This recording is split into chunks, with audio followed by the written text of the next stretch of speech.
आप सभी के समक्ष आज मैं एक व्यंग प्रस्तुत करना चाहता हूं। हमारे जी मित्र हैं, स्वागत सभी है को भाई। हंसाने के लिए। वाह वाह। तो वो इस प्रकार साथियों से आपके बीच पहुंचे एक में दुकान पर संजीत पहलवान भारती जी रेवसा। महमूद पहुंचे एक दुकान पर पहलवान महमूद औंट रहा था चकाचक भरी कड़ाही दूध। तो उन्होंने सोचा दूध पिए तो पिए कैसे। सर पर हाथ फिराया, याद आया हथकंडा। बोले 2.5 किलो दूध कर दीजिए ठंडा। बोले 2.5 किलो दूध कर दिए ठंडा।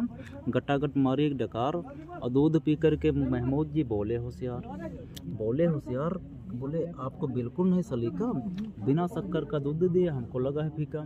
दुकानदार बोला पहलवान जी जो गलती हुई उसे भाड़ में डालो, अब जितनी शक्कर चाहो आप ऊपर से खा लो। तो रख दी उसके सामने शक्कर भर प्लेट और उसे फाँक कर पहलवान जी गए सड़क पर लेट। क्या गए सड़क पर लेट तो दिखाए लटके अपने, अब बेलन के जैसे इधर उधर वह लगे लुढ़कने।